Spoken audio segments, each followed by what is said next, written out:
राजा बलि से वामन भगवान ने कहा, भैया मैंने सुना था तुम बड़े दानवीर हो, तुम्हारे पूर्वज भी दान करते रहे, प्रहलाद तुम्हारे वंश में पैदा हुए। भगवान नमस्कार मित्रों, न्याय मित्र भारत की बात में आप सबका हृदय से स्वागत। न्याय मित्र भारत बीबीएस न्यूज़ पावर की आवाज़ का वो अंदाज जिसमें भारतीय राष्ट्रीयता और भारतीय गौरव के तमाम शब्द व्यवहारिक संस्कृत के इतिहास की संजीदगी का चरित्र बनते हैं, उन सबको कवर करने का भारत की बात में अवश्य की जाती है।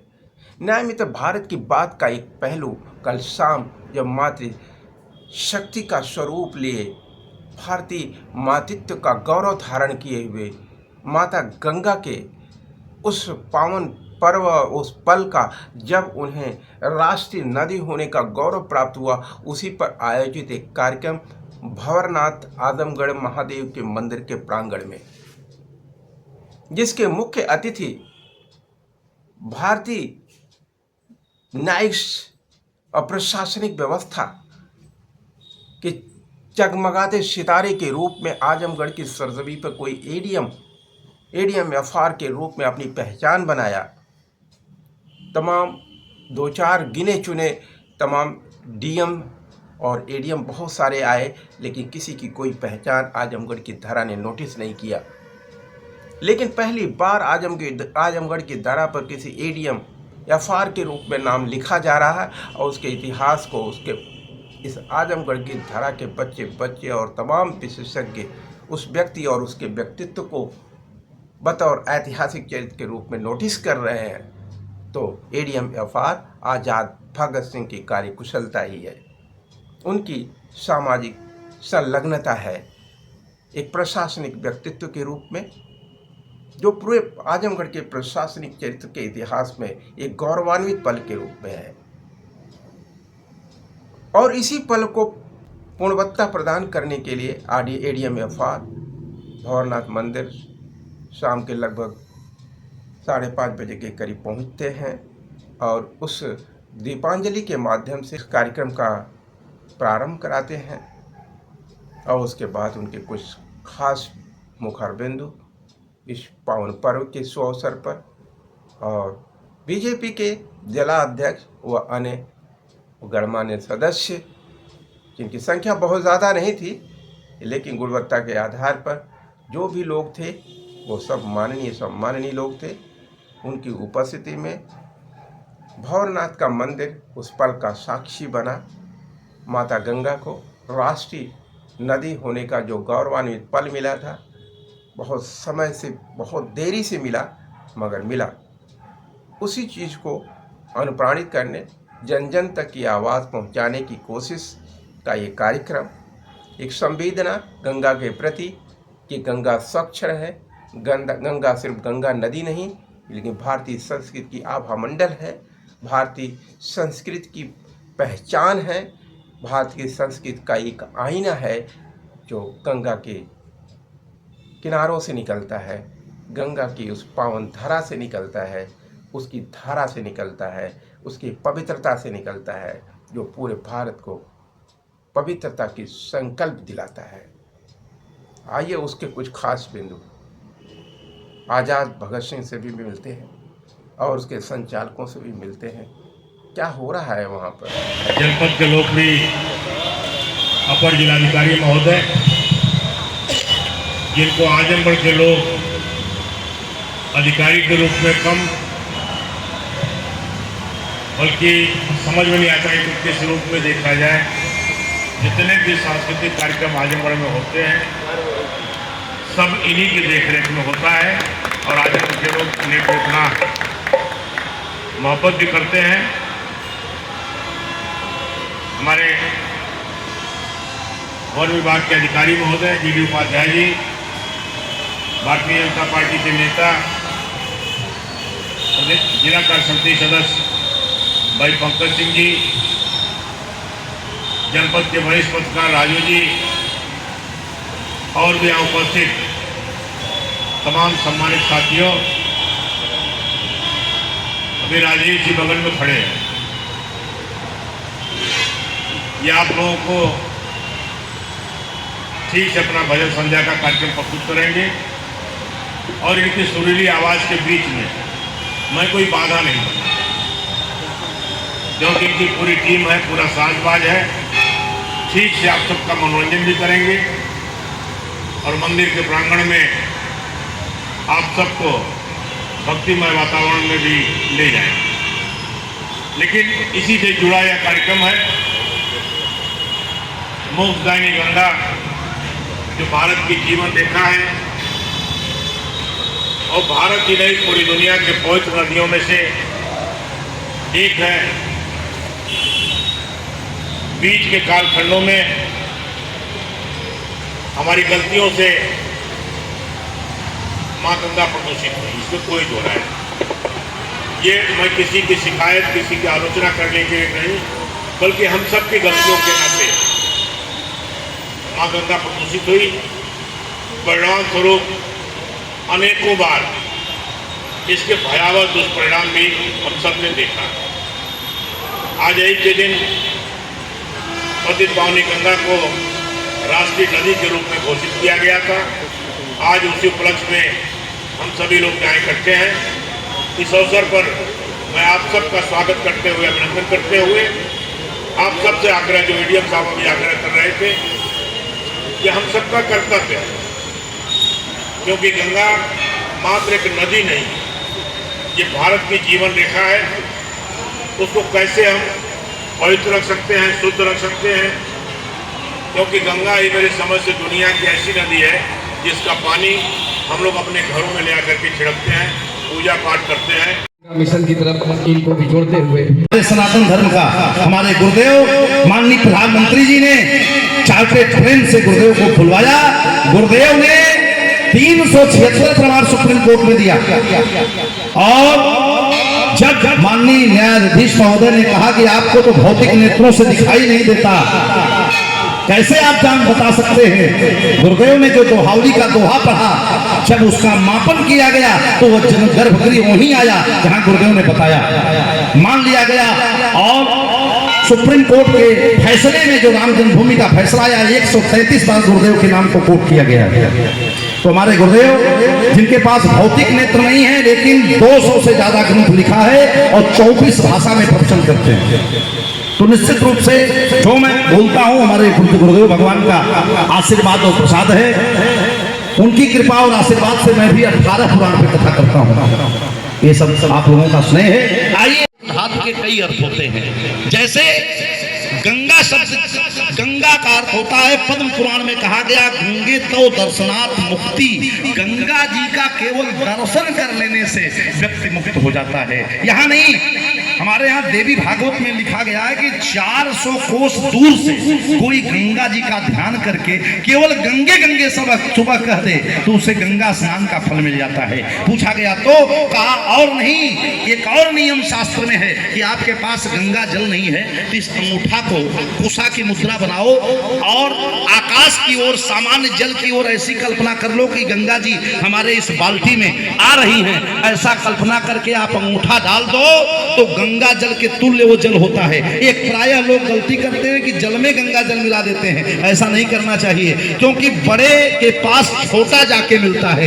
एक बूंद गंगा जल डालो और फिर उसमें 1000 लीटर जल डालो तो सब गंगा जल बन जाता है। इसलिए ध्यान रखा जाता है, अगर बड़ा छोटे की संगति कर ले तो उसकी महिमा घट जाती है और छोटा बड़े से मिल जाए तो महिमा बढ़ जाती है। उदाहरणार्थ मैं आपको बताऊं, जैसे दूध अगर पानी का संग कर ले देखो साहब तो महिमा घट जाएगी। 50 लीटर दूध में अगर 5 लीटर पानी मिलाना नहीं चाहिए, उदाहरण बता रहा हूं, इसका मतलब नहीं समझिएगा कि मिलाइएगा, लेकिन 50 लीटर दूध में ऐसो नमक हरामी मौसम कौन कुटिल खलका।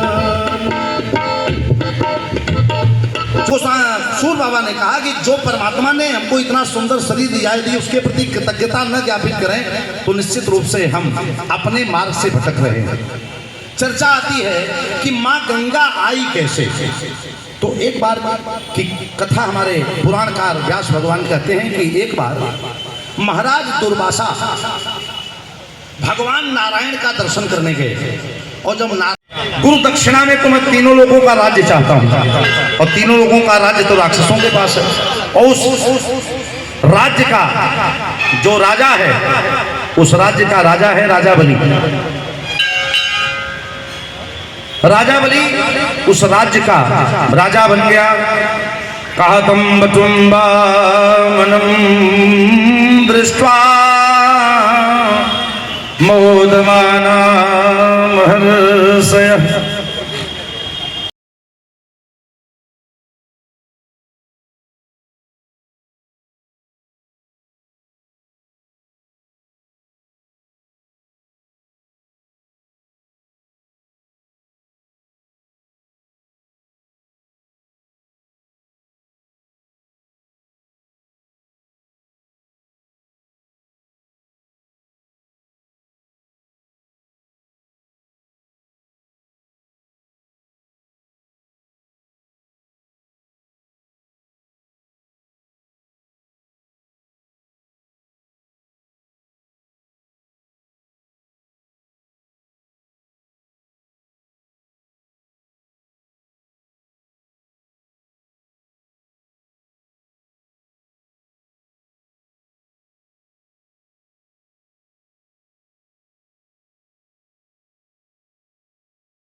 स्त्री सुख पत्नी से 10 मिनट में विराम देना है प्रखर जी। ठीक है कोई बात नहीं, हम तो सम्मेलन के वक्ता रहे, हम तो कथा 5 मिनट में। मैं भी माननीय मुरारी बापू जी के यहाँ मेरी कथा थी जिसपे विषय था रामचरितमानस में भगवान शिव का महत्व क्या है। इस विषय पे हमारी कथा थी। मात्र 16 मिनट में आस्था चैनल पर प्रसारण चल रहा था जिसमें जो माननीय मुख्यमंत्री जी के बड़े करीबी हैं सतुआ बाबा जी सारे लोग थे आस्था चैनल पर।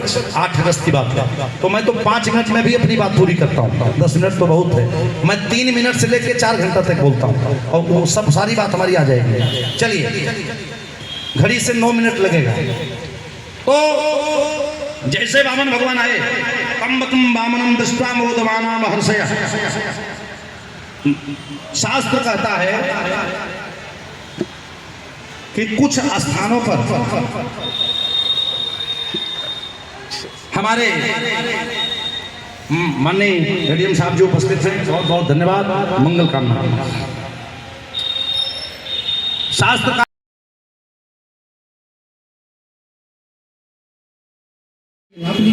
नहीं बिना संकल्प के दान नहीं लेता और संकल्प कराने में जल का महत्व होता है। जो गंगा उत्सव है बिना गंगा जी के जल के संकल्प नहीं होता।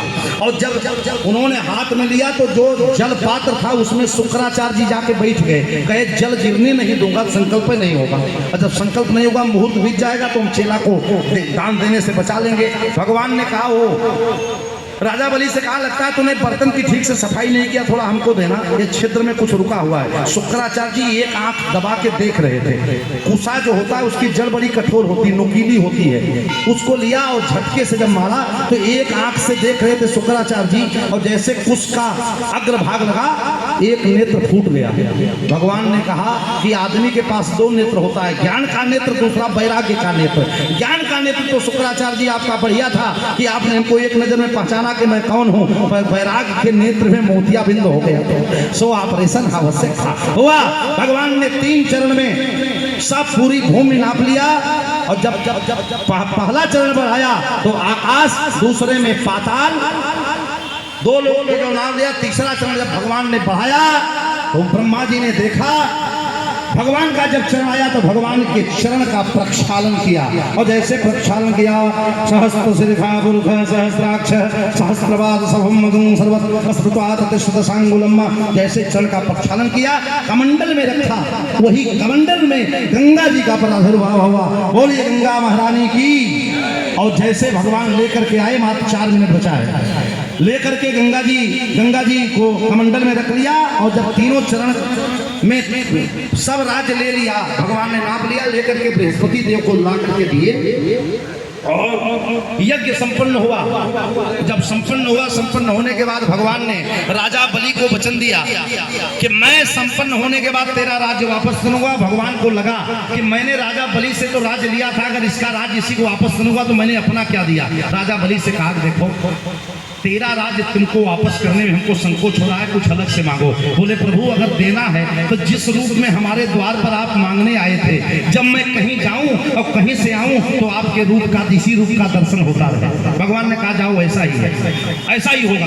और अगर ये तो तभी संभव है जब कोई आदमी दरवाजे पे खड़ा रहे, कहीं से आए तो दर्शन हो, कहीं जाए। भगवान द्वारपाल बन गए। आज भी आपको बता दें जानकारी के लिए कि सावन के बाद 4 महीना भगवान शयन में चले जाते हैं, लगन बंद हो जाती है। आज भी राजा बलि के यहाँ पाताल में भगवान पहरा देते हैं। और जब भगवान रुक गए तो नारद जी विष्णु लोक में पहुंचे और लक्ष्मी जी से कहा कि भगवान का कोई समाचार, लेटेस्ट कोई सूचना। कहा नारद जी आए नहीं भगवान इतने दिन से, किस भक्त के यहाँ रुके हुए हैं। नारद जी ने कहा आएंगे भी नहीं। कहा क्यों? कहा राजा बलि के द्वारपाल बन गए हैं, वॉचमैन बन गए हैं। माता लक्ष्मी जी सावन मास की पूर्णिमा तिथि थी, आकर के राजा बलि के राज्य में उदास होकर बैठी थी। उधर से राजा बलि का रथ आ रहा था। जैसे रथ आ रहा था, माँ लक्ष्मी देखी कि राजा बलि आ रहा है। लक्ष्मी जी उदास थी।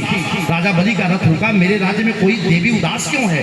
उठा खास तुम का विमोचे माँ नारय का पद्म लोचना देवी, आप हमारे राज्य में उदास क्यों हैं? बोले क्या बताऊं भैया, आज के दिन बड़ा महत्व होता है भाई के कलाई में राखी बांधने का, रक्षाबंधन है। और दुर्भाग्य से मेरे पास कोई भाई नहीं है। राजा बलि ने कहा अरे बहन जी आपके पास कोई भाई नहीं है और संजोग ही कहिए कि मेरे पास कोई बहन नहीं है, तो आप हमको अपना भाई, धर्म भाई मानो, हम बहन मान लेते हैं। लक्ष्मी जी ने कहा वो मानने से तो काम नहीं चलेगा, मैं तो आपको पहचानती नहीं, और भाई बहन का रिश्ता पवित्र होता है। कभी भाभी से मिलने का मन हुआ या आपके घर आने का मन हुआ? बोले मैं तो वैसे राज्य में जा रहा था भ्रमण करने, पर प्रोग्राम कैंसिल, आप बैठिए, पोस्टपोन करता हूँ, बैठ जाइए, रथ में घर ले चलता हूँ। लेके जब आए, लक्ष्मी जी तो यही चाहती थी। लक्ष्मी जी देखी भगवान द्वारपाल बने। भगवान से लक्ष्मी जी ने कहा क्या हाल है? बोले एकदम ठीक है।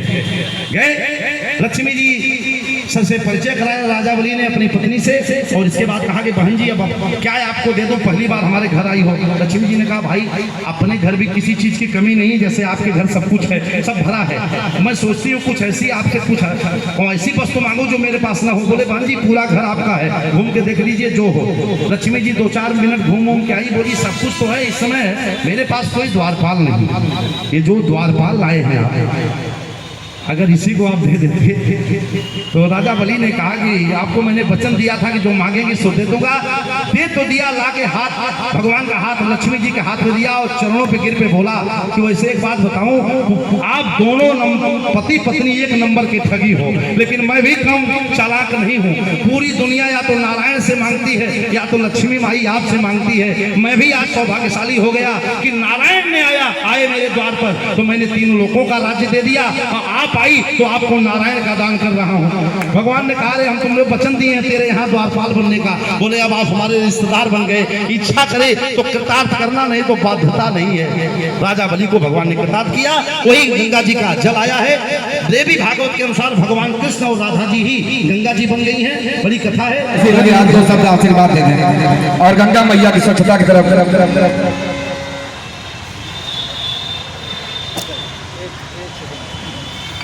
बैठे सब लोग, बैठ जाइए सब लोग। अभी इतना सुंदर वेद पाठ हुआ और आपने इतना सुंदर संचालन किया। हमारे बीच में जो आदरणीय अभ्यास गद्दी पर बैठे हुए हैं, आपने महाराज जी ने इतना सुंदर कथा सुनाई, कम समय में, सीमित समय में गंगा के प्रादुर्भाव का पूरा वर्णन किया, और इतना भावपूर्ण कथा थी कि हम लोग सब उसमें उस रस का आनंद ले रहे हैं। आज ये गंगा उत्सव इसलिए मनाया जा रहा है कि हम लोग गंगा माता को तो नदी के रूप में जानते ही थे।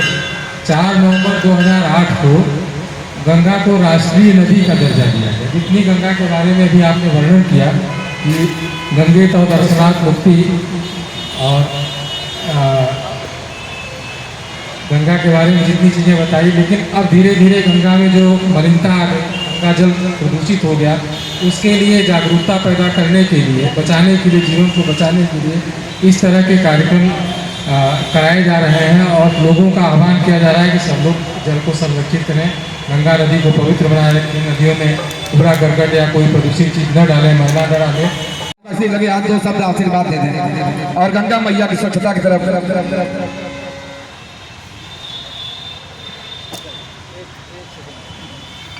बैठे सब लोग, बैठ जाइए, बैठ जाइए सब लोग। अभी इतना सुंदर वेद पाठ हुआ और आपने इतना सुंदर संचालन किया। हमारे बीच में जो आदरणीय अभ्यास गद्दी पर बैठे हुए हैं, आपने महाराज जी ने इतना सुंदर कथा सुनाई, कम समय में, सीमित समय में गंगा के प्रादुर्भाव का पूरा वर्णन किया और इतना भावपूर्ण कथा थी कि हम लोग सब उसमें उस रस का आनंद ले रहे हैं। आज ये गंगा उत्सव इसलिए मनाया जा रहा है कि हम लोग गंगा माता को तो नदी के रूप में जानते ही थे। 4 नवंबर 2008 को गंगा को राष्ट्रीय नदी का दर्जा मिला। इतनी गंगा के बारे में भी आपने वर्णन किया कि गंगे तो दर्शनार्थ मुक्ति और गंगा के बारे में जितनी चीज़ें बताई, लेकिन अब धीरे धीरे गंगा में जो मलिनता आ गई, गंगा जल प्रदूषित हो गया, उसके लिए जागरूकता पैदा करने के लिए, बचाने के लिए, जीवन को बचाने के लिए इस तरह के कार्यक्रम कराए जा रहे हैं और लोगों का आह्वान किया जा रहा है कि सब लोग जल को संरक्षित करें, गंगा नदी को पवित्र बनाए रखें, नदियों में उबरा करकट या कोई प्रदूषित चीज़ न डालें, मैला न डालें,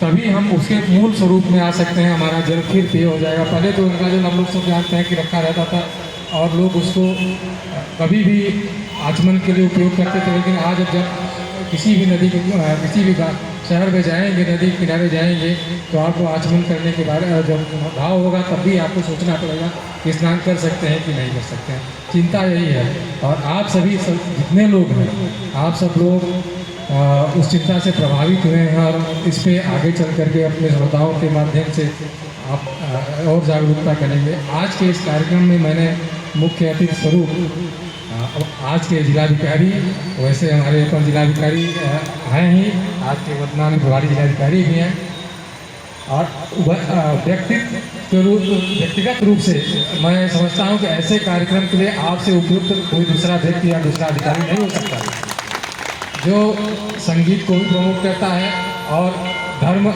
कार्य में भी आपका पूरा रुचि होता है। हर चीज़ों को आप स्वयं बहुत ही धार्मिक प्रवृत्ति के हैं, बहुत ही सात्विक प्रवृत्ति के हैं, साथ साथ ऐसे कार्यक्रमों में शिरकत भी करते हैं, भागीदारी भी करते हैं और प्रोत्साहित भी करते हैं।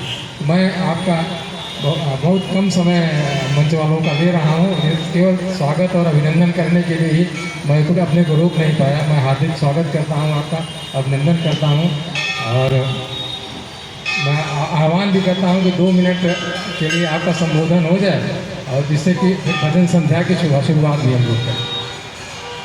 एडीएम साहब। धन्यवाद डीएफओ साहब।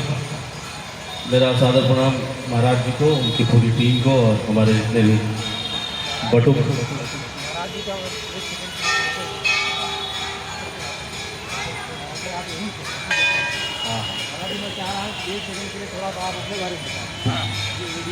हमारे बहुत, मैं सर पंडित कौशल किशोर चौधरी इसी ज़िले का हूँ और वर्तमान में मेरा जो मुख्य गांव है 10 किलोमीटर गंभीरवन आपके तहसील सदर में ही है, थाना जानागंज में पड़ेगा और मेरा आवास माननीय जिलाधिकारी महोदय के ठीक 200 मीटर उत्तर हरबंसपुर में ही स्थित है।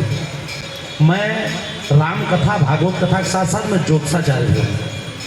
जो मेरा एक ज्योतिषी चैनल है उस पर देश विदेश के लोग जुड़ते हैं। मेरा कुंडली और प्रवचन 2 पे मेरा कार्य होता है। पूरे भारत में आप लोगों के स्नेह से जाता हूँ, समय कम रहता है, छोटा सा रहता है। हमारे ये जो बटुक हैं, यह आपके जनपद के एक संस्कृत विद्यालय श्री धर्म संगरी संस्कृत उच्चतर माध्यमिक विद्यालय जिंदोपुर खेडवा में पढ़ता है, जो एक अद्भुत समय है। उसमें हमारे बटुक अध्ययनरत हैं। मैं अपना परिचय, मैं उसमें एक शिक्षक के रूप में कार्य करता हूँ, यही हम लोगों का परिचय है। हमारे बीच में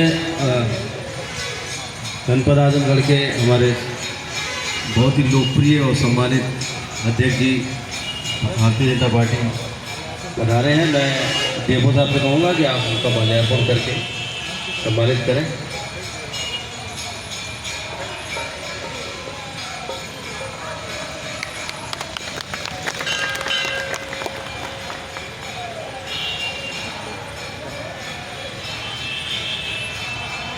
अब मैं इसमें ज़्यादा समय नहीं लेते हुए मैं सिर्फ ये कहूँगा कि माँ गंगा हमारी जो है सिर्फ नदी नहीं, हमारी संस्कृति की वाहक भी हैं। हम कैसे जीते आए हैं, ये माता गंगा के बारे में जो अभी हमने कथा सुनी, वो हमारे पूर्वजों ने जिस तरीके से जिया है उसको माँ गंगा की कथा से हम समझ पाए।